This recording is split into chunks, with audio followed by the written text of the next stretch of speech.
بسم اللہ الرحمن الرحیم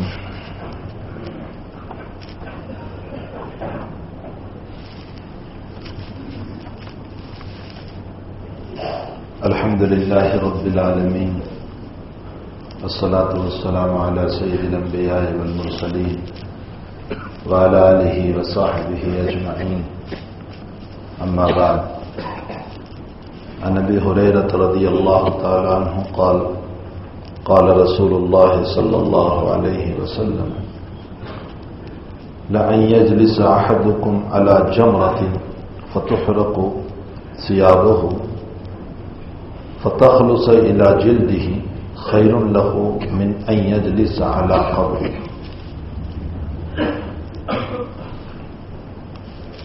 اس سے پہلے بھی میں یہ بات بتا چکا ہوں کہ نبی اکرم صلی اللہ علیہ وسلم نے ہمیں اپنی زندگی گزارنے کے طریقے اور سلیقے سکھائے. مسلمان جانور کی طرح نہیں چھوڑا گیا.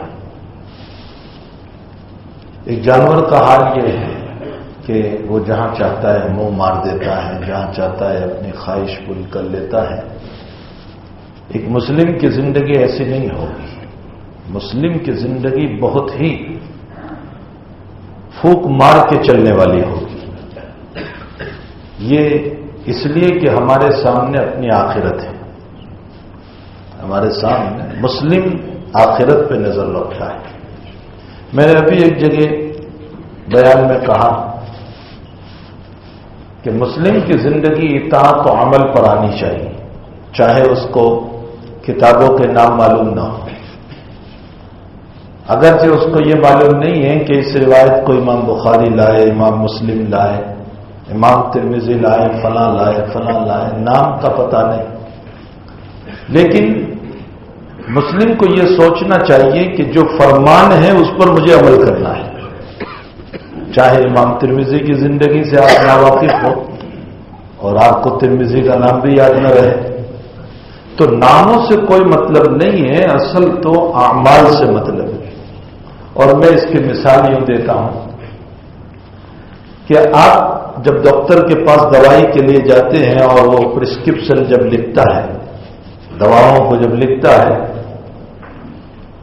تو ظاہر سی بات ہے کہ آپ میں سے کوئی اس کو یہ نہیں پوچھتا کہ یہ دوا کا نام کیا ہے، یہ دوا کا نام کیا ہے، یہ دوا کا نام کیا ہے. برسوں سے آپ اس دوا کو پی رہے لیکن آپ کو اس کے نام کا پتہ ہی نہیں. البتہ آپ ڈاکٹر کو یہ پوچھتے ہیں کہ ڈاکٹر صاحب اس کو استعمال کیسے کرنا ہے. تو ہم ہر مریض ڈاکٹر سے طریقہ استعمال پوچھتا ہے، ناموں کو نہیں پوچھتا. ٹھیک اسی طرح شریعت مطہرہ میں ہمیں کوئی نام کسی بزرگ کا، کسی صحابی کا یاد نہ رہے، لیکن ہمیں تو عمل سے مطلوب ہے کہ انہوں نے ہمیں عمل کیا دیا ہے. اگر عملی زندگی ہے تو ہم کامیاب ہیں، اور اگر عملی زندگی نہیں تو پھر ہم ناکام ہیں. تو حقیقت یہ ہے کہ مسلمان کی نظر آخرت پہ ہوتی ہے. مسلمان کی نظر دنیا میں آئے اور مر گئے اور مٹی ہو گئے یہ مسئلہ نہیں ہے. ہماری نظر تو اپنی آخرت پر ہے کہ ہمیں اس کا بدلہ آخرت میں لینا ہے، اور اب تعالیٰ سے اپنا جو کچھ دنیا میں کیا ہے ہمیں اس کا ثواب اور بدلہ جو ہے اللہ تعالیٰ سے ہمیں وصول کرنا ہے. اور پھر اگر آپ غور فرمائیں تو حضرت انسان جو ہے نا، اس انسان کو اللہ تعالیٰ نے مکان اور زمان کے اعتبار سے بہت ہی زیادہ محدود بنایا ہے. حدود رکھے ہمارے. مکان کے اعتبار سے تو حدود ہمارے یہ ہیں کہ آسمان اور زمین کے بیچ میں حق تعالیٰ جل شانہ نے ہمیں محدود کر دیا. بھائی دنیا کا کوئی انسان ان دونوں سے باہر جا ہی نہیں سکتا. آپ بتا دیجئے کوئی ان دونوں سے باہر جا سکتا ہے؟ زمین سے باہر یا آسمان سے باہر؟ اچھا آپ کہیں ہم انگلینڈ چلے جائیں، ہم کینیڈا چلے جائیں، ہم امریکہ چلے جائیں، لیکن جہاں بھی جائیں گے زمین ہی پر جائیں گے، زمین سے باہر تو جا نہیں سکتے. تو حق تعالیٰ نے مکان اور زمین اور آسمان کے اعتبار سے بھی ہمیں محدود کر دیا. اس سے باہر ہم نکل ہی نہیں سکتے. اور زمانے کے اعتبار سے بھی اللہ نے ہمیں محدود کیا ہے. یا تو رات ہوگی یا دن ہوگا. تیسرا کوئی وقت ہے یا تو رات یا دن، ان دونوں میں ہم محدود ہیں. تو زمانے کے اعتبار سے بھی اللہ نے ہمیں محدود کیا اور مکان کے اعتبار سے بھی محدود کیا، اور جو انسان اتنا محدود، اتنا چاروں طرف سے گھیرا ہوا ہو کہ نہ مکان کے اعتبار سے اللہ کے حدود سے نکل سکتا ہے اور نہ زمانے کے اعتبار سے نکل سکتا ہو، وہ بندہ فخر اور تکبر کیسے کر سکتا ہے؟ وہ کیسے غرور کر سکتا ہے؟ اس کو غرور کا حق ہی نہیں ہو سکتا. وہ تو بہت محتاج ہے اللہ کا. اس کی محتاجگی کا عالم روایت میں آتا ہے کہ حضرت یوشع علیہ السلام جب نکلے ہیں اللہ کے دین کی اشاعت کے لیے اور دعوت و تبلیغ کے لیے، اور یہود کے یہ نبی ہیں اور موسیٰ علیہ السلام کے یہ خادم تھے، اور حضرت موسیٰ علیہ السلام کے انتقال کے بعد اللہ نے ان کو نبوت عطا فرمائی، اور حضرت موسیٰ علیہ السلام کو جب خضر علیہ السلام کے پاس بھیجا تھا تو یہی ساتھ میں بطور خادم کے تھے. یوشع علیہ السلام ہی خادم تھے اور یہی مچھلی اٹھا کر کے چر رہے تھے اور انہی کے ہاتھوں سے نکل گئی تھی، اور یوشع بھول گئے تھے کہنا. حضرت موسیٰ علیہ السلام کو لمبا واقعہ ہے جس کو قرآن کریم نے نقل کیا ہے، اور اس میں بہت سارے فائدے ہمارے لیے بیان کیے گئے ہیں اس واقعے کے اندر کہ حضرت موسیٰ علیہ السلام بیان دے رہے تھے، اور دوران بیان کسی نے اتنا پوچھا کہ موسیٰ آپ سے زیادہ علم کسی کے اندر ہو سکتا ہے؟ حضرت موسیٰ نے فرمایا کہ نہیں، انا عالم، میں سب سے زیادہ جانتا ہوں. موسیٰ کا جواب اپنی جگہ بالکل صحیح تھا، اس لیے کہ امت میں وہ علوم ہوتے ہی نہیں جو نبی کے پاس ہوتے ہیں. امت میں کس کے پاس علم ہوگا؟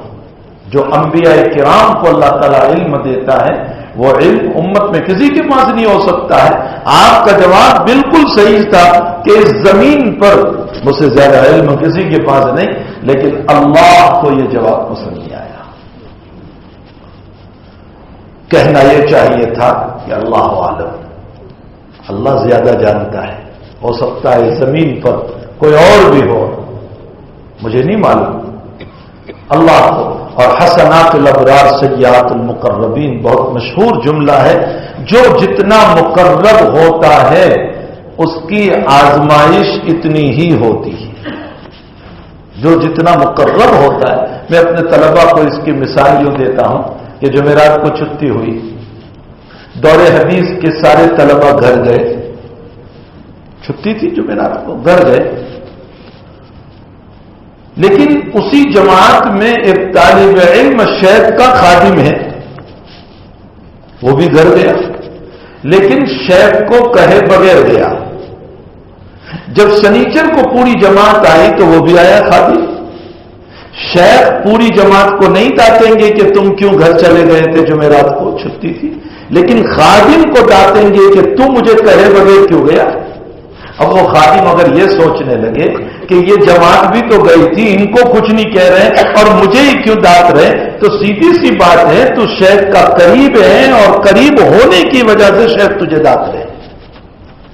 یہ جماعت قریب نہیں ہے، تو خادم ہے، اس لیے تجھے ڈانٹ پڑ رہی ہے. انبیاء کرام علیہ السلام کو جو ڈانٹ پڑی ہے اس کی وجہ یہ ہے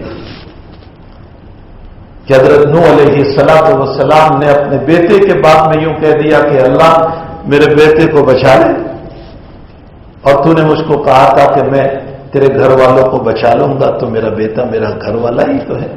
تو اللہ نے جواب دیا کہ نہیں، انہ لیس من اہلک، تیرا گھر والا نہیں ہے، تیرے گھر والوں سے مطلب ہے ایمان والے، اور تیرا بیٹا ایمان نہیں لایا. انہ لیس من اہلک، یہ تیرا گھر والا نہیں ہے، اور ظالموں کو نجات نہیں ملتی، یعنی کافروں کو نجات نہیں دیتا ہوں میں. اور آگے تعالیٰ جل شانہ نے اتنا سخت لفظ حضرت نوح علیہ السلام کو فرمایا کہ اے نوح، آئندہ اگر تم نے مجھ سے سوال کیا تو تم قصورواروں میں سے ہو جاؤ گے. اتنا بڑا پیغمبر، سب سے پہلا رسول نوح علیہ السلام. آدم علیہ السلام نبی تھے پہلے، رسالت نہیں تھی، سب سے پہلے رسول نوح علیہ السلام. آدم علیہ السلام، شیش علیہ السلام، یہ سب حضرت نوح علیہ السلام سے پہلے تھے، لیکن وہ سب نبی تھے. رسول کا مقام نبی سے اونچا ہوتا ہے. انہ عمل غیر صالح، فلا تسألنی ما لیس لک بہ علم، آئندہ مجھ سے سوال نہ کرنا جس بات کا تجھے پتا نہیں۔ نوح کو اللہ کہہ رہا ہے فلا تسألنی ما لیس لک بہ علم، اور فرمایا اگر تم نے سوال کر لیا آئندہ من الظالمین، قصورواروں میں سے ہو جاؤ گے۔ فلا تسألنی ما لیس لک بہ، ہمارے آقا صلی اللہ علیہ وسلم کا مسئلہ دیکھو، قرآن کریم میں کیا فرماتے ہیں؟ میرے پیغمبر بالفرض والتقدیر، بالفرض والتقدیر، ہونے والا نہیں ہے ایسا، لیکن مان لو ایک درجے میں، اے میرے محبوب اگر تم مکہ والوں کے ہوا پر چل کر، آج ہم یہ کہتے ہیں نا صاحب ہوں کریے، اب کیا کیا جائے، اب ہوا جدھر کی ادھر چلنا پڑتا ہے، یہ ہمارا جملہ کافرانہ جملہ ہے، الیاذ باللہ، یہ غلط ہے۔ ہوا کے رخ کو ہم اپنی طرف پھیریں گے، ہم ہوا کی طرف نہیں چلیں گے۔ ہوا تو ہمیں کفر پر، یہودیت پر، ظلم پر، پیغمبر کی نافرمانی پر، ہوا تو ہم کو یوں کہہ رہی ہے کہ مسجد میں تم مسلمان رہو، مسجد سے باہر پک کے یہودی بن کر زندگی گزارو، عیسائی بن کر زندگی گزارو، طرز محمدی کو چھوڑ دو، جھوٹ بولو، سچ بولنا چھوڑ دو، خیانت کرو، امانت کرنا چھوڑ دو، سود کے معاملات کرو، دینداری کے مسائل، یہ باہر کی ہوا مجھ کو کہہ رہی ہے۔ اگر میں ہوا کے تابع بن گیا تو مجھ میں یہودیت اور نصرانیت آ جائے گی، پھر میں مسلمان کہاں رہا؟ یہ غلط ہے کہ ہوا کے رخ پر ہمیں چلنا ہے۔ آج عمومی طور پر سب کے ذہن میں ایک بات ہے، نہیں، ہوا کو ہمارے تابع بنایا ہے، ہمیں ہوا کے تابع نہیں بننا ہے۔ اللہ کے حبیب پاک صلی اللہ علیہ وسلم کو قرآن میں اللہ نے یہ فرمایا، پیغمبر ہوگا نہیں لیکن بالفرض والتقدیر، اگر تم مکہ والوں کی بات میں آ کر اہل مکہ کے ساتھ تم سے اگر بت پرستی ہوئی، ہوگی نہیں، والرجز فاہجر، آج تک علیحدہ ہے، آئندہ بھی آپ کو نہیں جانا، لیکن اگر آپ سے ہو گئی تو پھر میں اس صورت میں پیغمبر کو اللہ کہہ رہا ہے میں تمہیں دگنا عذاب دوں گا۔ قرآن پڑھے، ضعف الحیات وضعف الممات، ضعف الحیات وضعف الممات، میں تمہیں دنیا میں بھی ڈبل سزا دوں گا، مرنے کے بعد بھی ڈبل سزا دوں گا۔ پیغمبر صلی اللہ علیہ وسلم کو اللہ کہہ رہا ہے، ہم کو نہیں، ہم تو کس کھیت کی مولی ہے۔ اور پھر آگے اللہ کیا کہہ رہا ہے؟ ثم لا تجد لك علينا وکیلا ثم لا تجد لك علينا نصيرا، پیغمبر میرا عذاب جب اترے گا تو تم یاد رکھو اے میرے محبوب، پھر تمہیں میرے مقابلے میں کوئی بچانے والا نہیں ہو سکتا۔ اللہ اکبر، کب کپانے والی آیت ہے۔ ثم لا تجد لك علينا، لک ہے پیغمبر صلی اللہ علیہ وسلم، پھر تم کو ہمارے مقابلے میں کوئی ناصر، نصیرہ، کوئی ناصر، اور دوسری جگہ وکیلا، کوئی تمہیں بچانے والا نہیں ہوگا۔ اتنی سخت آیت اللہ تعالیٰ نے، کیوں؟ اس لیے کہ جو اللہ کا جتنا قریب ہوتا ہے پھر ان کی پکڑ بھی ایسی ہوتی۔ میں نے ابھی اپنے ایک بیان میں یوں کہا کہ آج کل ہمارا مزاج یہ ہو گیا ہے کہ ہم اتنی عبادت کرتے ہیں پھر بھی مصیبت کیوں آتی ہے؟ واہ واہ، ہم نے عبادت کو مصیبت سے جوڑا۔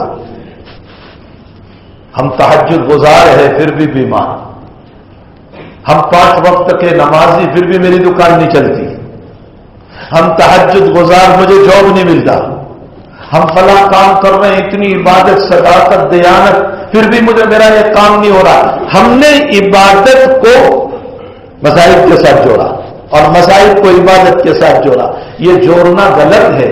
اگر عبادت کی بنیاد پر مصیبت رک جاتی تو نبی سے بڑھ کر عبادت کرنے والا کوئی نہیں تھا، پھر نبی پر کوئی مصیبت نہیں آنی چاہیے تھی۔ حضرت سے بڑھ کر کون عبادت کرنے والا ہے؟ لیکن مصائب کا پہاڑ آپ پر ٹوٹا، اور وہ پہاڑ آپ پر ٹوٹا، اللہ نبی علیہ السلام کی زندگی کو آپ پڑھیں. جو جتنا مقرب ہوگا اللہ کا، جو جتنا مقرب ہوگا، حالات کا مقابلہ کرنا ہوگا. اللہ کے مقربین کو اللہ اسی طرح آزماتا ہے، اسی طرح آزماتا ہے. کبھی حالات، مسائل، پریشانیاں، بیماریاں، دکان کا نہ چلنا، کاروبار کا نہ ہونا، گھروں میں بیماری، اللہ اسی طرح آزماتا ہے. تو بہرحال اللہ کے حبیب پاک صلی اللہ علیہ وسلم کو اللہ نے یہ فرمایا کہ یاد رکھو، قرآن میں ہے قیامت کے دن اللہ عیسیٰ علیہ السلام کو کہیں گے کہ عیسیٰ تم نے کہا تھا کہ مجھ کو اور میری ماں کو اللہ اور معبود بناؤ. أَأَنْتَ قُلْتَ لِلنَّاسِ اتَّخِذُونِي وَأُمِّيَ إِلَٰهَيْنِ مِن دُونِ اللَّهِ، تم نے کہا تھا یہ لوگ تجھے دنیا میں سجدہ کر رہے تھے تیرے پتلے کو، اور عیسیٰ مائی گاڈ، میرا اللہ، میرا رب، اور تیری ماں میری اور مریم کو خدا سمجھ رکھا تھا. تم دونوں نے کہا تھا وَأُمِّيَ إِلَٰهَيْنِ مِن دُونِ اللَّهِ، اللہ کو چھوڑ کر ہم تمہارے رب ہیں، یہ تم نے کہا تھا. مفسرین نے وہاں لکھا ہے، حضرت مفتی شفیع صاحب رحمۃ اللہ علیہ لکھ رہے ہیں کہ اللہ کا یہ سوال ہی عیسیٰ کے پاؤں میں کپ کپی پیدا کر دے گا. اب تعالیٰ کا سوال ہے، یہ کوئی معمولی کسی کا سوال تھوڑا ہے. تو عیسیٰ کہیں گے سبحانک، میرے رب، میں نے نہیں کہا، میں نے نہیں کہا، یہ ان لوگوں نے مجھ کو اور میری ماں کو معبود بنایا تھا، ورنہ ہم تو جب تک موجود تھے تیری ہی دعوت دیتے رہے کہ اللہ کو سجدہ کرو. ہم اس کے پیغمبر ہیں اور ہم فرشتادے بن کر دنیا میں آئے ہیں. ما كنت لهم الا ما امرتنی به ان اعبدوا الله ربی وربکم فاعبدوا. ہم تو یہی دعوت، ہاں ہمیں دنیا سے رخصت ہونے کے بعد اے اللہ ان لوگوں نے غلط کام کی، ہم اس کے ذمہ دار نہیں. تو میرے بھائیوں، انبیاء کا حال جب یہ ہے کہ جو جتنا مقرب ہے ان پر اتنے ہی مسائل ہوا کرتے ہیں. تو دنیا کا دستور ہے، اگر آپ عبادت کرو گے، سچے بنو گے، دیانت دار بنو گے، تقوی والے بنو گے، تو حالات تو آنے ہی والے ہیں. حالات اپنی جگہ مسلم ہیں. تو خیر میں یہ کہہ رہا تھا کہ جناب رسول اللہ صلی اللہ علیہ وسلم کو اللہ نے یہ فرمایا ضعف الحیات وضعف الممات ثم لا تجد لك علینا نصیرا. اس سے یہ معلوم ہوتا ہے کہ ہمیں ہوا کے تابع نہیں بننا ہے، ہوا کو اپنے تابع بنانا ہے. تو میں یہ کہہ رہا تھا کہ یوشع علیہ الصلوۃ والسلام جب جہاد کے لیے چلے تو ان کا عجیب و غریب واقعہ روایت میں نبی کریم صلی اللہ علیہ وسلم نے بیان فرمایا، اللہ کے حبیب پاک صلی اللہ علیہ وسلم نے بیان فرمایا کہ جمعہ کا دن تھا اور آفتاب غروب ہونے کے قریب تھا، بالکل غروب ہونے. اور آپ جانتے ہیں کہ یہودیوں کے وہاں سنیچر کا دن بڑا مکرم ہے، اس دن کوئی کام نہیں کر سکتے. اگر غروب ہو جائے گا تو اب سارے کام بند، حتیٰ کہ جنگ اور جہاد بھی بند. تو میدان ہاتھ میں ہے ابھی، یہ میدان جو ہے یہ ہمارے ہاتھ میں ہے دشمن کے مقابلے میں. حضرت یوشع نے دعا کی کہ اللہ میدان ہاتھ میں ہے اور آفتاب غروب ہونے کے قریب ہے، اگر یہ آفتاب غروب ہو گیا تو مجھے لامحالہ جنگ بند کرنا پڑے گا، اور جب بند کروں گا تو یہ میدان میرا ہاتھ سے نکل جائے گا. اے اللہ تو اس آفتاب کو روک لے، آفتاب کو روک لے. کیوں؟ تاکہ ہماری فتح ہو جائے. حدیث شریف میں اللہ کے حبیب پاک صلی اللہ علیہ وسلم فرماتے، صحیح ترین روایت، کہ اللہ کو کہنے کے بعد حضرت یوشع نے آفتاب کو کہا کہ تو بھی اللہ کے حکم سے چل رہا ہے اور میں بھی اللہ کے حکم سے آیا ہوا ہوں، تجھے اللہ کا واسطہ ہے کہ تو رک جا یہاں تک کہ میدان ہمارے ہاتھ میں آ جائے. پیغمبر صلی اللہ علیہ وسلم فرماتے ہیں جب تک فتح مکمل نہیں ہوئی آفتاب اپنی جگہ رکا رہا. دنیا میں کبھی آفتاب رکتا نہیں ہے، لیکن ان کے لیے رکا. ورنہ یہ بھی ہو سکتا تھا کہ چلو ہوا کے تابع ہو جا، لیکن ہوا کے تابع نہیں ہوئے، ہوا کو اپنے تابع کیا. اسی طرح جناب رسول اللہ صلی اللہ علیہ وسلم کے باپ میں بھی اسی طرح کی روایت ہے کہ حضرت علی کی ران پر سر مبارک رکھ کر نبی علیہ السلام سوئے ہوئے تھے اور عصر کی نماز علی کی رہ گئی تھی اور آفتاب غروب ہونے کے قریب ہے. اگرچہ اس روایت میں قدر کلام ہے لیکن علماء نے اس روایت کو نقل کیا ہے. اور علی بے چین ہے چونکہ عصر کی نماز کا مسئلہ ہے. اور سنو اللہ کے حبیب پاک صلی اللہ علیہ وسلم نے میرے جوانوں، کاروبار کرنے والوں، دکانوں پر بیٹھنے والوں، اللہ کے حبیب کا فرمان سنو. جس نے عصر کی نماز کو جان بوجھ کر فوت کر دی، جان بوجھ کر چھوڑ دی، اس کا ایسا نقصان ہوا جیسا کہ اس کی پوری دنیا لٹ گئی. او کما قال علیہ الصلوۃ والسلام فقد غتل اہلہ ومالہ، رواہ البخاری. اتنا بڑا نقصان. نبی یہ لفظ بول کر کے امت کو یہ بتانا چاہتے ہیں تمہاری دنیا کے لٹ جانے کو پسند کرتے ہو؟ نہیں پسند کرتے تو پھر عصر کی نماز فوت ہونے کو کیوں پسند کر رہے؟ عصر کی تمام ہی نمازوں کی ہمیں تو پابندی کرنا ہے، لیکن قرآن میں ہے حافظوا علی الصلوات والصلاۃ الوسطی وقوموا للہ قانتین. تمام نمازوں کی پابندی کرو، والصلاۃ الوسطی، اور خاص طور پر عصر کی نماز کی پابندی کرو. تاکید فرمائی گئی اس بات کہ عصر کی نماز کی پابندی کرو اور نماز میں سکون کے ساتھ کھڑے رہو، اطمینان کے ساتھ. خیالات میں نہ ڈوبو، خیالات میں نہ ڈوبو کہ دکان کا خیال، بیوی کا خیال، بچوں کا خیال. ایک 10 منٹ کی نماز ہے، اس میں تو کچھ خیال کو صاف رکھو. حضرت عثمان رضی اللہ تعالیٰ عنہ نے جب ان کے شاگردوں نے ان کو یہ کہا کہ حضرت کیسے وضو فرماتے تھے، تابعین تھے وہ سب، انہوں نے کہا کہ ہم نے تو حضرت کو دیکھا نہیں، ذرا ہمیں حضرت کا وضو بتائیے کیسے وضو کرتے تھے. تو حضرت عثمان رضی اللہ تعالیٰ عنہ نے پانی منگوایا، لوٹا پانی کا، اور عملاً پریکٹیکلی طور پر وضو سکھایا اور فرمایا ہاکذا وضو الرسول اللہ صلی اللہ علیہ وسلم، نبی کی وضو ایسے تھی. اور پھر اس کے بعد ارشاد فرمایا کہ میرے نبی نے مجھ کو یہ فرمایا کہ جس نے اس طرح وضو کیا اس کے بعد صلی رکعتین، 2 رکعت نماز پڑھی، یہ تحیۃ الوضو، یہ تحیۃ الوضو. اس کے بعد اس نے 2 رکعت نماز پڑھی. فرمایا کہ اس طرح پر پڑھی کہ اس کے دل و دماغ میں دنیا کا خیال نہیں آیا. دین کا خیال ہمیں کوئی حرج نہیں. دین کے خیال کا مطلب قرآن پڑھ رہے تھے، کوئی آیت ذہن میں آئی، مسئلہ ذہن میں آیا. اگرچہ فقہا یہ لکھتے ہیں، قاضی عیاض نے تو اس میں بھی یہ لکھا کہ دین کے مسائل بھی نہ لاؤ، بس اللہ ہی اللہ ہونا چاہیے، دین کے خیال بھی نہ لاؤ.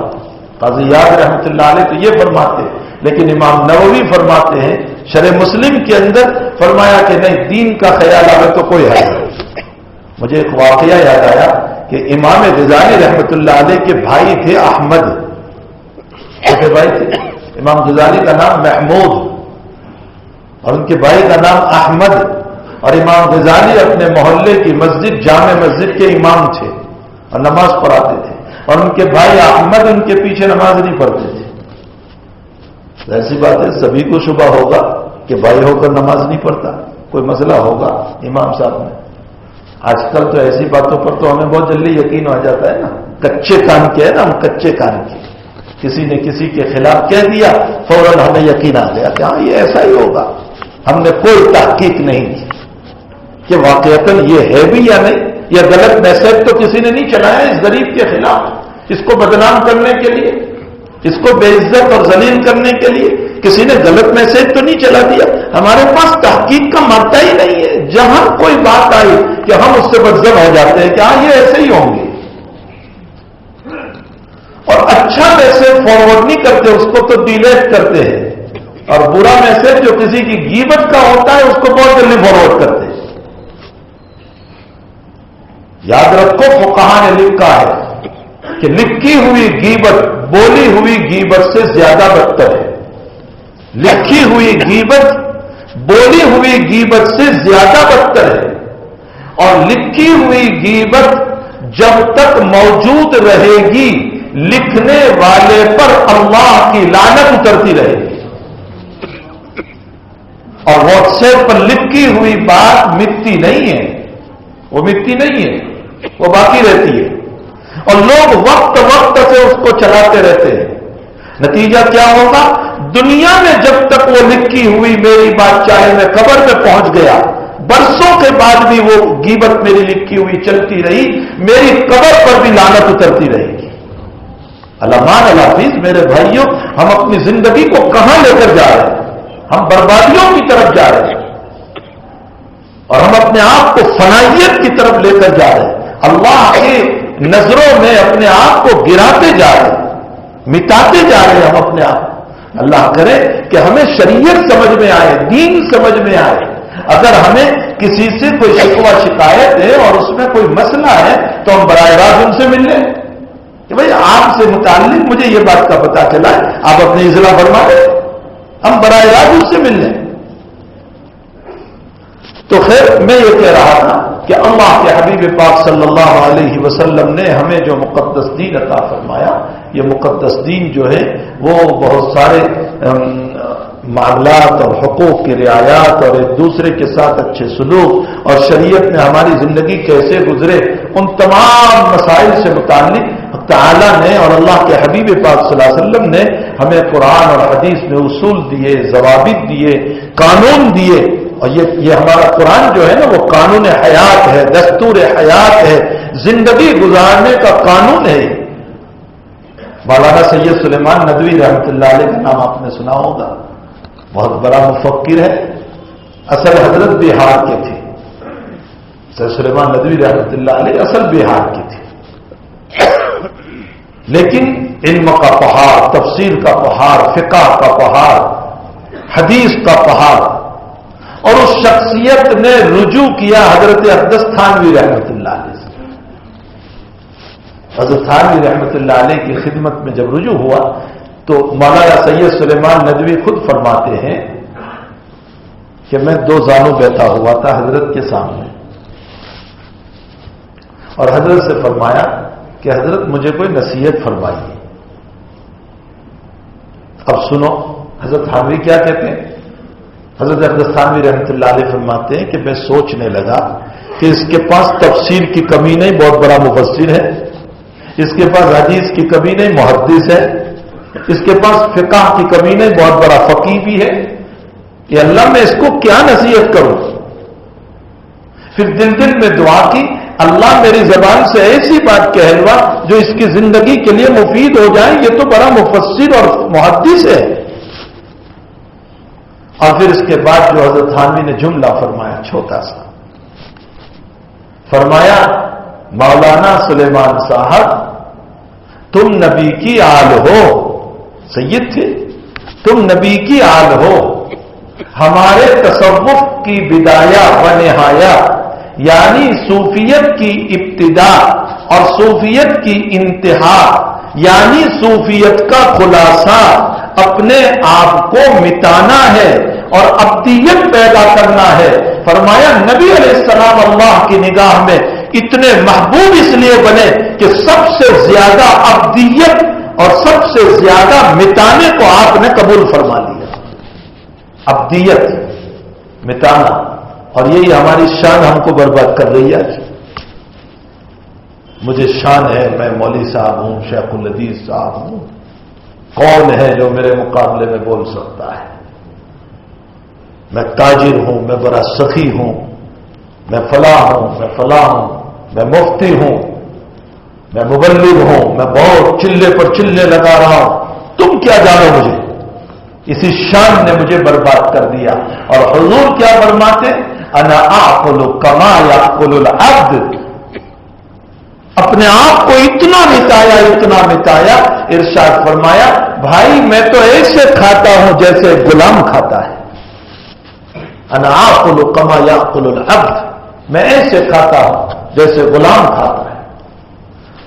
تو بہرحال میرے بھائیوں، میں یہ کہہ رہا تھا کہ ذات اقدس صلی اللہ علیہ وسلم نے ہمیں ساری زندگی کیسے گزاری جائے، بچپن سے لے کر موت تک پوری زندگی ہمیں کیسے گزارنا ہے، ہمیں لائے عمل دیا، زندگی دی، اور بہت ساری باتیں ہم کرتے چلے آ رہے ہیں۔ آج کے سبق میں جو حدیث شریف پڑھی گئی، حضرت ابو ہریرہ رضی اللہ تعالیٰ عنہ فرماتے ہیں رسول اللہ صلی اللہ علیہ وسلم نے فرمایا تم میں سے کوئی آگ کے انگارے پر بیٹھے لَأَن يَجْلِسَ أَحَدُكُمْ عَلَى جَمْرَةٍ، جمرہ کہتے ہیں آگ کا انگارہ، تم میں سے کوئی آگ کے انگارے پر بیٹھے اور اس کے کپڑے جل جائے، فَطُهِرَ ثِيَابُهُ، اس کے کپڑے جل جائے اور اس کی چمڑی اور بدن جل جائے، یہ بہتر ہے بنسبت اس کے کہ وہ قبر پر بیٹھے۔ حضور یہ بتانا چاہتے ہیں کہ قبر والے کا احترام کرتے ہوئے قبر پر نہ بیٹھنا۔ آج کے سبق میں پہلی بات ہم کو یہ بتائی کہ قبر والے کا احترام کرنا اور قبر پر نہ بیٹھنا۔ اب یہاں سوال ہوتا ہے کہ بعض روایتوں میں یہ ملتا ہے کہ عبداللہ ابن عمر رضی اللہ تعالیٰ عنہ قبر پر بیٹھے تھے، علماء نے اس کا جواب دیا ہے کہ عبداللہ کو پتہ نہیں تھا۔ بس مرتبہ ہمیں پتہ نہیں ہوتا ہے کہ یہ قبر ہے، اس لیے ہمارا پاؤں پڑ جاتا ہے، ہم بیٹھ جاتے ہیں، ورنہ جہاں تک ہو سکے قبر کا احترام اس لیے کرنا چاہیے کہ قبر والے کا احترام ہمیں کرنا ہے۔ کیوں؟ وہ بھی تو ہماری طرح انسانی ہے، وہ بھی تو ہماری طرح دوڑنے والا، چلنے والا۔ بہت مشہور ہے کہ عیسیٰ علیہ السلام کے زمانے میں کسی کے قبر کے اندر سے کھوپڑی باہر نکل آئی اور کسی کا پاؤں اس کھوپڑی پر چلا تو اس کھوپڑی میں سے آواز آئی صبر کے قدم رکھ، میں بھی تیری طرح دوڑنے والا تھا، میں بھی تیری طرح، اور صبر کے چل کرا، میں بھی تیری طرح غرور اور تکبر اور دولت والا تھا، کل کو تیری کھوپڑی کہیں نہ ہو اور کسی کا قدم تجھ پر نہ ہو۔ تو حقیقت یہ ہے کہ حضور نے ہمیں ادب بتایا کہ قبر پر نہ بیٹھو، احترام کرو۔ دوسری روایت میں حضور پاک صلی اللہ علیہ وسلم نے فرمایا کہ قبر کے اوپر ان جابر رضی اللہ تعالیٰ عنہ قال نہا رسول اللہ صلی اللہ علیہ وسلم ان یجسس القبر وان یقعد علیہ، حضور پاک صلی اللہ علیہ وسلم نے قبر پر عمارت بنانے سے منع فرمایا۔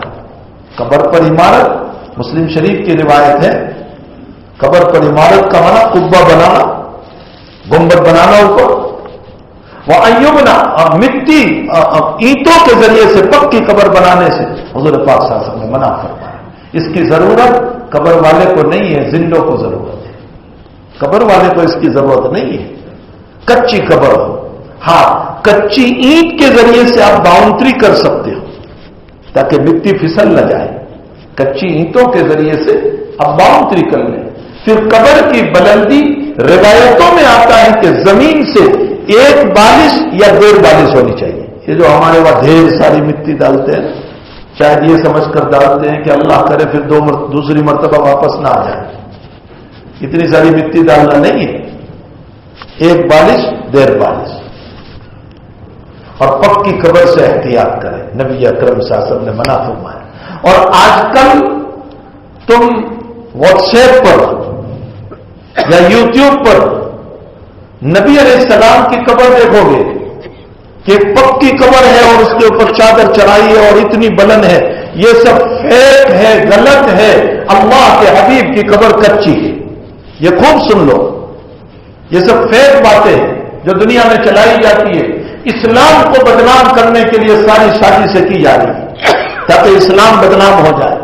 کبھی کعبۃ اللہ پر سنبر بٹھایا جا رہا ہے تاکہ مسلمان کو آویش میں لایا جائے، اور کبھی نبی کی قبر کو بڑی شاندار پکی اور بلند اور چادر والی بتائی جاتی ہے، جس نبی علیہ السلام نے یوں ارشاد فرمایا کہ پکی قبر کے بنانے والے پر اللہ کی لعنت، اس کی قبر کو صحابہ پکی کیسے بنائیں گے؟ کچی قبر ہے نبی اکرم صلی اللہ علیہ وسلم۔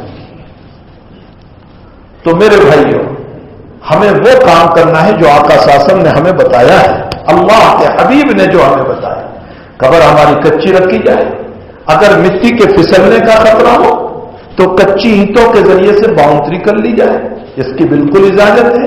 بہت سارے لوگ پوچھتے ہیں کہ آیا نام کی تختی لگائی جا سکتی ہے یا نہیں؟ اس نیت سے لگائی جا سکتی ہے کہ ایک علامت باقی رہے تاکہ آنے والے ان کے نام سے ایصال ثواب کریں، اس کے لیے، شہرت کے لیے نہیں کہ جناب والا فلاں صاحب تھے، یہ شہرت نہیں، اس نیت سے تختی لگاؤ تاکہ آنے والے کو یہ پتا چلے کہ فلاں صاحب کا یہ فلاں صاحب کی قبر ہے تو وہ وہاں ایصال ثواب کریں گے، اس لیے سے بالکل تختی لگانا جائز ہے۔ تو حضور پاک صلی اللہ علیہ وسلم نے اس کے اوپر گنبد بنانے سے، چھت بنانے سے، ہمارے حضرت شاہ وسیع اللہ صاحب رحمۃ اللہ علیہ، میں بہت مرتبہ شاہ صاحب کی تذکرہ کر چکا ہوں کہ کیسا مذوب الحال بزرگ تھا۔ میں نے اس سے پہلے بھی آپ کو سنایا تھا کہ لوگ حضرت کے ہاتھ چما کرتے تھے، تو حضرت نے فرمایا کم بختو میرا ہاتھ چومتے ہو، میں ایسی جگہ مروں گا کہ تمہیں میرے قبر کی مٹی بھی نصیب نہیں ہوگی۔ اور پھر حضرت کا حال کیا ہوا؟ پانی جہاز سے حج پڑھنے جا رہے تھے اور حج پڑھ کے واپس آ رہے تھے اور پانی جہاز ہی میں انتقال ہو گیا اور لکڑے کے صندوق میں رکھ کر حضرت کو سمندر میں اتار دیا گیا۔ قیامت تک کے لیے حضرت کے قبر کی مٹی کسی کو نصیب بھی نہیں ہوئی۔ بڑا مذوب الحال بزرگ تھا، بڑا مذوب الحال بزرگ تھا، اور عشق نبوت اتنی زبردست تھی، نبی کا عشق اتنا کہ اللہ کے نبی کا عشق اور اللہ کے نبی کی باتیں جب آتی تھی تو زار و قطار رو کر کے جھومنے لگتے تھے۔ میرے نبی نے فرمایا، میرے نبی نے فرمایا، جھومنے لگتے تھے۔ یہ محبت کی باتیں۔ ارے دنیا کے لوگوں کو نہیں دیکھا کہیں گائن چلتا ہو انگلش میں، معنی سمجھ میں نہیں آتا تو بھی یوں پاؤں ہلانے لگتا ہے۔ پلے درجے کا بے وقوف، تجھے سمجھ میں نہیں آ رہا ہے پھر بھی تو جھومنے لگا۔ جب دنیا کے عاشقوں کا یہ حال ہے تو عاشق محمدی کا کیا حال ہوگا؟ حضور پاک صلی اللہ علیہ وسلم کے عشق کا دیوانے تھے ہمارے اکابر، تو اپنے نبی کے دیوانے تھے۔ اللہ کرے وہ محبتیں ہمیں بھی نصیب ہو جائیں، وہ محبت جو ہمارے بزرگوں کو اللہ کے نبی کی تھی وہ ہمیں بھی نصیب ہو جائے۔ اس کا 100واں حصہ تو 10واں حصہ بھی نصیب ہو جائے تو غنیمت ہو جائے گا کہ اللہ تعالیٰ ہمیں نصیب فرما دے۔ تو بہرحال حضرت شاہ وسیع اللہ صاحب رحمۃ اللہ علیہ، جب آپ نے نام سنا ہوگا ایوب خان، جو پڑوس ملک پاکستان کے پریزیڈنٹ بنے تھے، ان کا انتقال ہوا تو وہ اصل میں بیعت تھے شاہ وسیع اللہ صاحب سے۔ ایوب خان شاہ وسیع اللہ صاحب سے بیعت تھے۔ جب ان کا انتقال ہوا، اپنے شاہ وسیع اللہ صاحب کا وہاں جانا ہوا تو آپ ایوب خان کی قبر پر گئے تو اوپر شاندار گنبد بنا ہوا تھا اور سنگ مرمر لگے ہوئے، چونکہ بادشاہ ہے تو سنگ مرمر ماربل کے بہترین پتھر لگے ہوئے۔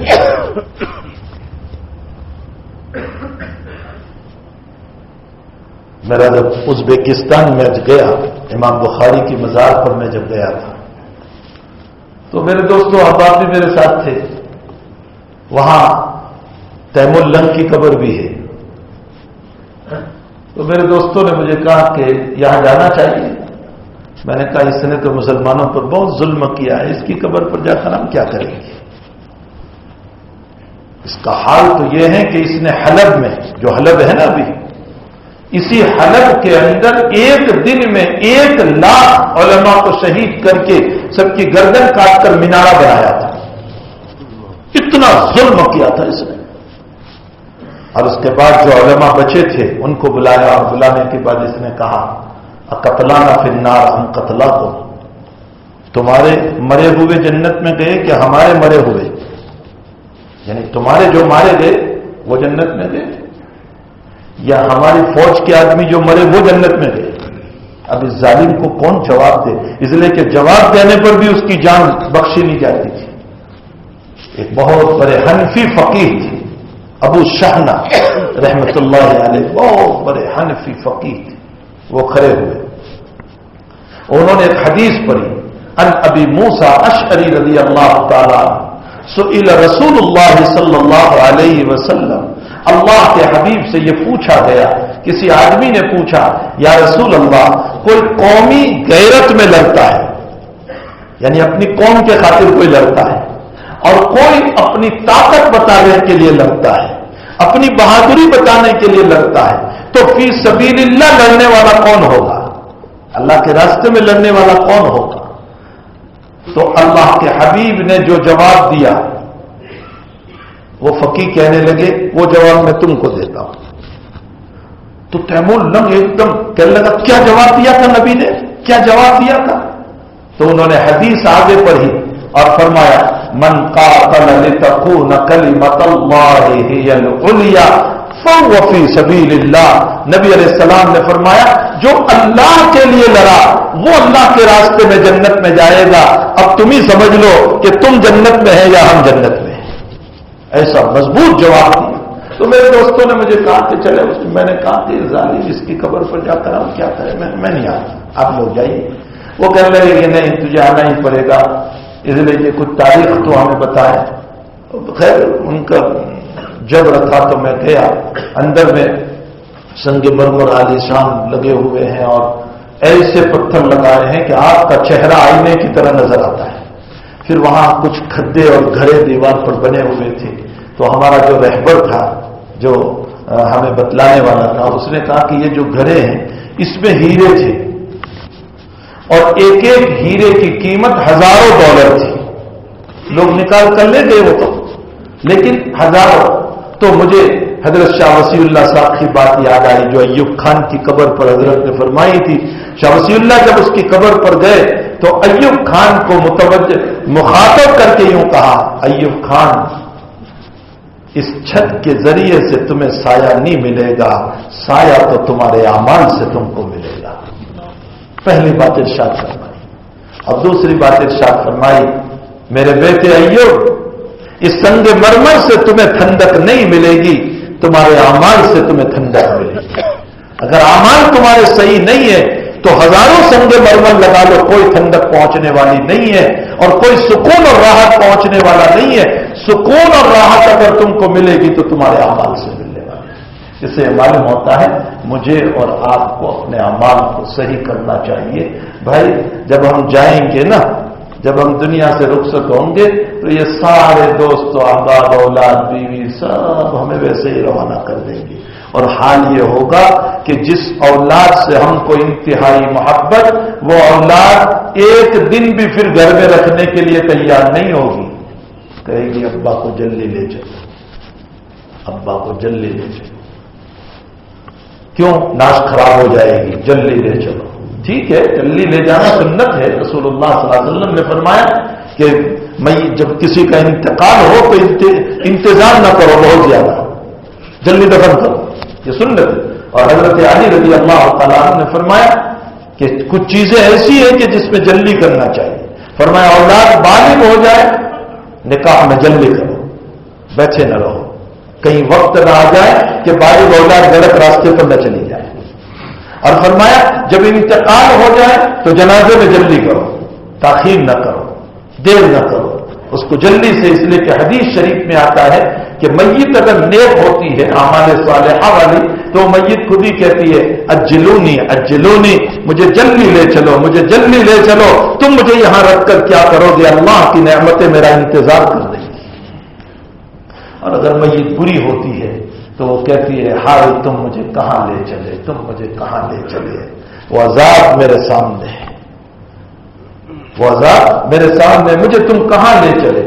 تو بھائی ہمیں چاہیے کہ ہم اچھے اعمال کریں تاکہ مرتے وقت ہم بھی یوں کہیں کہ اجلونی اجلونی۔ اسی لیے حدیث شریف میں آتا ہے کہ جب انسان نیک ہوتا ہے نا اور ملائکہ جب اس کی روح قبض کرنے آتے ہیں تو اس کو دنیا چھوڑنے کا غم ہوتا ہے۔ بھائی ہر ایک کو دنیا چھوڑنے کا غم تو ہوتا ہے، چاہے وہ ولی اللہ ہی کیوں نہ ہو، بہرحال اولاد ہے ہماری، اولاد کو چھوڑنا ہے، بیوی کو چھوڑنا ہے، تو غم تو ہر ایک کو ہوتا ہے۔ تو حدیث میں آتا ہے اللہ کے نبی فرماتے ہیں کہ فرشتے اس کو تیار کرتے ہیں اور اس کو یوں کہتے ہیں دنیا کی ذرا سی محبت اور چیزوں میں کیا پھنسا ہوا ہے، یہ نعمتیں دیکھ جو کبھی ختم نہیں ہونے والی۔ اب بندہ کہتا ہے کہ مجھے جلدی لے چلو، میں تیار ہوں تمہارے ساتھ آنے کے لیے۔ تو بہرحال میرے بھائیوں، اللہ کے حبیب پاک صلی اللہ علیہ وسلم نے قبر پر پکی قبر بنانے سے، اس پر چھت بنانے سے حضور پاک صلی اللہ علیہ وسلم نے منع فرمایا۔ ان دونوں روایتوں سے ہمیں اس بات کا پتہ چلتا ہے کہ ہمیں اپنے تدفین کے اندر بھی وہی طریقے اپنانے چاہیے جو نبی کریم صلی اللہ علیہ وسلم نے ہم کو سکھائے ہیں۔ اس کے بعد تیسری ایک روایت ہے جس میں آقا صلی اللہ علیہ وسلم یہ فرماتے ہیں کہ دیکھو گنہگار کی سفارش نہ کرو۔ اس وقت دنیا کا حال یہ ہے کہ ہماری عورتوں سے مظلوم کا خون نظر آ رہا ہے اور ظالم دندناتے پھر رہے۔ ظالم کا حال یہ ہے کہ وہ باہر گھوم رہے ہیں آرام سے، اور مظلوم کا حال یہ ہے کہ وہ بیچارہ جیل میں بیٹھا ہوا ہے، مظلوم کا خون ٹپک رہا ہے اور ظالم کی کوئی پکڑ نہیں۔ دیکھو اللہ کے حبیب پاک صلی اللہ علیہ وسلم کی ایک روایت ہے، حضرت عائشہ رضی اللہ تعالیٰ عنہ فرماتی ہے کہ ایک عورت قبیلہ مخزومیہ کی تھی، یہ قبیلہ تھا مخزومیہ، اس کی ایک عورت تھی، اس نے چوری کی اور چوری ثابت ہو گئی گواہوں کے ذریعے سے۔ اب اگر جج تک، حاکم تک، قاضی تک معاملہ پہنچنے سے پہلے، اسلامی قانون سنو، جج، حاکم اور قاضی تک معاملہ پہنچنے سے پہلے آپس میں سیٹلمنٹ کر لو، صلاح کر لو، کوئی جائز، شریعت نے کہا اس نے تمہارے مال کی چوری کی، قاضی اور جج تک تم نہیں گئے، تم نے آپس میں سمجھ کر کے کہ بھائی خامخواہ اس کا ہاتھ کٹ جائے گا، چلو چھوڑ دو، ہم نے تم نے معاف کر دیا، تم ہمارا مال دے دو، مسئلہ ختم۔ قاضی تک مسئلہ پہنچنے سے پہلے آپس میں سیٹلمنٹ، صلح کرنا چاہو کر سکتے ہو، لیکن جب قاضی اور جج تک معاملہ پہنچ گیا اب صلح نہیں، اب قانون چلے گا۔ تو اللہ کے حبیب کے پاس وہ مسئلہ پہنچ گیا، اس عورت کا گواہوں سے ثابت ہو گیا، اس عورت نے بھی قبول کیا، وہ مال بھی مل گیا جو چوری کی۔ اللہ کے حبیب نے حکم فرمایا کہ اس کا ہاتھ کاٹا جائے گا، شرعی سزا ہے، شریعت کی سزا ظلم نہیں ہے۔ حقیقت میں دنیا میں امن سکون قائم کرنے کے لیے آج جو زنا کی بوچھار پڑی ہوئی ہے اور جو چوریوں کی اور ڈکیتیوں کی بوچھار پڑی ہوئی ہے، اگر ایک پر اسلامی سزا جاری کر دی جائے، خدا پاک کی قسم یہ سارے مسائل بند ہو جائیں گے، عورتوں کی عزت محفوظ ہو جائے گی۔ یہ ظلم نہیں ہے، اصل میں دنیا میں امن سکون قائم کرنا ہے، یہ منشا ہے اللہ کے قرآن کا، اللہ کا، نبی کا۔ تو چوری ثابت ہو گئی، اگر تو فرمایا اس کا ہاتھ کاٹا جائے گا۔ اب وہ قبیلے کے لوگ جو ہے نا، وہ بڑے لوگ تھے، انہوں نے دیکھا کہ بھئی اس عورت کا ہاتھ کاٹا گیا تو ہماری ناک نیچے ہو جائے گی، ہمارا محلہ بدنام ہو جائے گا، ہماری فیملی بدنام ہو جائے گی، تو وہ کسی طرح حضور سے سفارش کرنا چاہتے تھے کہ بھئی جتنا مال دینا ہو ان کو دے دو، سامنے والی پارٹی کو ہاتھ نہ کٹے۔ لیکن حضور سے سفارش کرے کون؟ تو فرمایا نبی کے بہت لاڈلے، بہت محبوب، بہت چہیتے حضرت اسامہ ہے رضی اللہ تعالیٰ عنہ۔ حضرت اسامہ کون؟ حضرت زید رضی اللہ تعالیٰ عنہ کے بیٹے، اور حضرت زید کون؟ حضور کے متبنہ اور لے پالک بیٹے۔ حضرت زید رضی اللہ تعالیٰ عنہ حضور کے لے پالک بیٹے، جو بچپن سے حضرت نے ان کو بڑا کیا تھا، ان کے بیٹے اسامہ۔ کبھی کبھی اللہ کے حبیب اپنی ایک ران پر حسن کو بٹھاتے اور دوسری ران پر اسامہ کو بٹھاتے اور کہتے یہ بھی میرا بچہ، یہ بھی میرا بچہ۔ اسامہ سے بڑی محبت تھی، تو کہا اسامہ سے بہت پیار ہے اللہ کے نبی کو، یہ سفارش کریں گے۔ اور حضرت اسامہ بھی یہ سمجھے کہ ہاں نبی کو مجھ سے بڑی محبت ہے، میری تو سن ہی لیں گے، ہوتا ہے دنیا میں ایسا۔ تو حضرت اسامہ سفارش کے لیے گئے اور فرمایا یا رسول اللہ، یہ قبیلے والے یوں کہہ رہے ہیں کہ جو کچھ مال دینا ہو سامنے والی پارٹی کو، لیکن مسئلہ ختم کیا جائے، ہاتھ نہ کاٹا جائے۔ اللہ کے حبیب کو جو جلال ہے، فرمایا چہرہ اتنا سرخ ہو گیا، اور راوی فرماتے ہیں حضرت عائشہ کہ اس سے پہلے نبی کا اتنا غصہ ہم نے نہیں دیکھا۔ حضرت اتنے جلال میں اور غصے میں یہ فرمایا اسامہ تم ساری چیزوں میں سفارش کرتے ہو، اللہ کے حدود میں بھی سفارش کرنے آئے، اللہ کے مسائل میں بھی۔ اور اس کے بعد نبی نے جلال میں فرمایا لو سرقت فاطمہ بنت محمد لقطعت یدها، اگر میری بیٹی فاطمہ چوری کرے گی میں اس کو بھی معاف نہیں کروں گا، اس کا ہاتھ بھی سب کے سامنے کاٹ دوں گا۔ جب نبی کی بیٹی معاف نہیں تو ہماری بیٹی معاف کہاں سے ہو سکتی ہے؟ اللہ کے نبی نے امت کو انصاف کی طرف ابھارا، انصاف قائم کرو، انصاف۔ آج ہماری حکومتوں سے انصاف ختم ہو گیا، مظلومیت کو سزا مل رہی ہے اور ظالم کو کوئی سزا نہیں مل رہی۔ اور یہ صرف حکومت نہیں، ہمارا اپنا بھی حال ہے، ہمارا اپنا بھی حال ہے کہ آج کل چونکہ یہ مالدار ہے، میرے محبوب ہے، میرے دوست ہیں، ان سے مجھ کو ہدیہ ملتا ہے، یہ قصوروار ہے تو بھی میں ان کی فیور کروں گا، اور یہ غریب ہے بیچارہ مظلوم، اس لیے میں اس کو دبانے کی کوشش کروں گا۔ ہم بھی یہی کرتے ہیں۔ اللہ تعالیٰ ہمیں شریعت مطہرہ پر چلنے کی توفیق عطا فرمائے۔ تو یہ اصول ہے جو نبی کریم صلی اللہ علیہ وسلم نے ہم کو دیے ہیں۔ ہمیں چاہیے کہ اللہ کے حبیب کے دیے ہوئے اصول پر ہم اپنی زندگی گزارنے والے بنے، قرآن اور حدیث کے مطابق زندگی گزاریں، تو انشاءاللہ کامیابی اور کامرانی ہے۔ آپ سارے احباب سے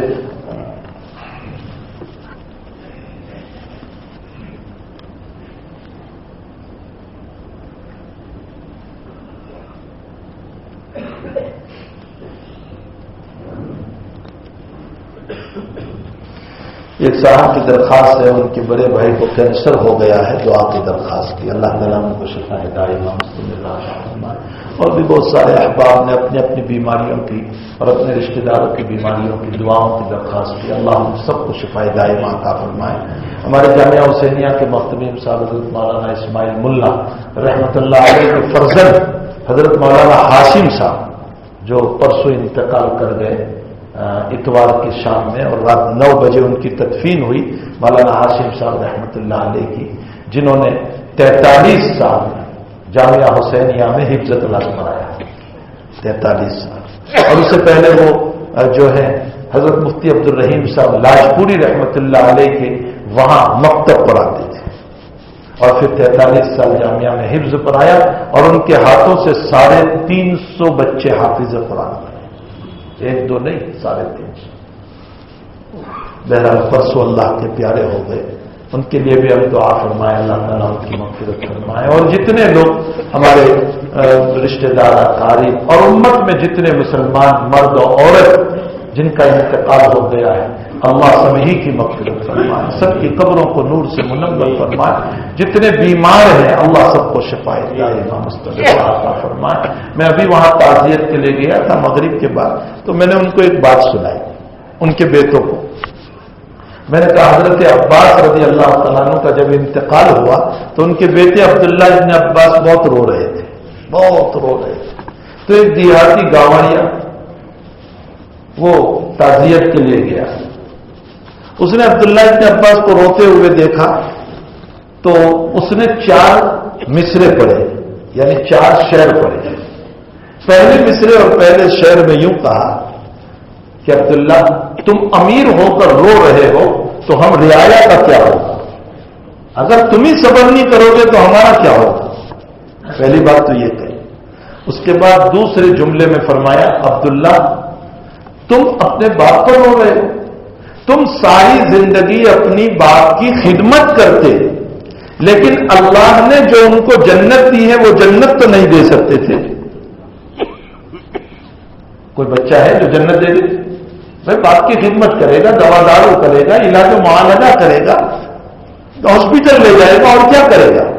جنت تو نہیں دے سکتا۔ فرمایا تم اپنے باپ کی ساری خدمت کرتے ہو لیکن جنت نہیں دے سکتے تھے، اللہ نے جو تمہارے باپ کو جنت عطا فرمائی۔ اور چوتھے شعر میں فرمایا بہت پیارا جملہ، فرمایا عبداللہ اگر تم صبر کرو گے تو اللہ تمہیں وہ جنت دے گا جو تمہارا باپ تم کو نہیں دے سکتا۔ تو تم کو بھی جنت، ان کو بھی جنت، وہ بھی جنت میں، تم بھی جنت میں۔ تو صبر کی بہت بڑی فضیلت ہے۔ اللہ تعالیٰ جو بیمار ہیں ان کو بھی صبر کی توفیق عطا فرمائے، جو مرحوم ہو چکے ہیں ان کے پسماندگان کو بھی صبر جمیل عطا فرمائے۔ اللہم صلی وسلم دائما ابدا علی حبیبک خیر الخلق کلہم۔ الحمدللہ رب العالمین والعاقبۃ للمتقین والصلاۃ والسلام علی سید الانبیاء والمرسلین وعلی آلہ وصحبہ اجمعین۔ اللہ ہمارے گناہوں کو معاف فرما، ہمیں عشق رسول نصیب فرما، ہمیں نبی کی سچی محبت نصیب فرما، ہمیں نمازوں کی پابندی عطا فرما، ہمیں ذکر میں لذت عطا فرما، ہمیں تلاوت میں شوق عطا فرما، ہمیں راتوں میں رونے والے بنا۔ ہمارے دل گناہ کرتے کرتے سخت ہو چکے ہیں، ہماری آنکھوں سے رونا ختم ہو گیا، ہمارے آنسو بہنا ختم ہو گیا، ہمارے دلوں میں رونا چھوڑ دیا۔ اے اللہ ہم بہت سخت دل بن چکے ہیں، اللہ ہم پتھر سے زیادہ سخت ہو چکے ہیں، ہمارے دل پتھر سے زیادہ سخت ہو چکے ہیں۔ اللہ ہم قبر میں میت کو اتارتے ہیں پھر بھی ہمیں عبرت کی نظر نہیں ہوتی. ہم نے اپنے کندھوں پر جنازہ اٹھایا لیکن ہم نے کبھی اس کو عبرت کی نظر سے نہیں دیکھا. دنیا نے ہم کو پامال کر دیا, دنیا نے ہم کو پامال کر دیا. حالانکہ دنیا کی عزت بھی غرور ہے اور دنیا کی ذلت بھی غرور ہے. دنیا کی ترقی بھی دھوکہ ہے اور دنیا کی تنزلی بھی دھوکہ ہے. دنیا کی دولت بھی دھوکہ ہے اور دنیا کی غریبی بھی دھوکہ ہے. اصل تیری ذات اور تیرے نبی کی محبت ہے. اللہ ہم سب کو عطا فرما, اللہ ہم سب کو عطا فرما. بیماروں کو شفاء دائمہ عطا فرما. کوئی کینسر میں ہے, کوئی برین ہیمریج میں ہے, کوئی فالج میں ہے, کوئی لقوے میں ہے, کوئی ڈینگیو میں ہے, کوئی ملیریا میں ہے, کوئی بخار میں ہے. اللہ سب کو صحت عطا فرما, سب کو عافیت عطا فرما. اے اللہ, اور جن کے انتقال ہو گئے ان کے قبروں کو نور سے منور فرما, ان کے درجات کو بلند فرما, ان کے پسماندگا کو صبر جمیل عطا فرما. اللہ جب تک جلائے ہمیں بھی آبر و عزت ایمان کے ساتھ جلانا, اور جب اٹھائے تو ہمارا خاتمہ ایمان پر فرمانا. ہماری دعاؤں کو اپنے فضل و کرم سے قبول فرما. صلی اللہ علیہ نبی الکریم برحمتک یا ارحم الراحمین. السلام علیکم.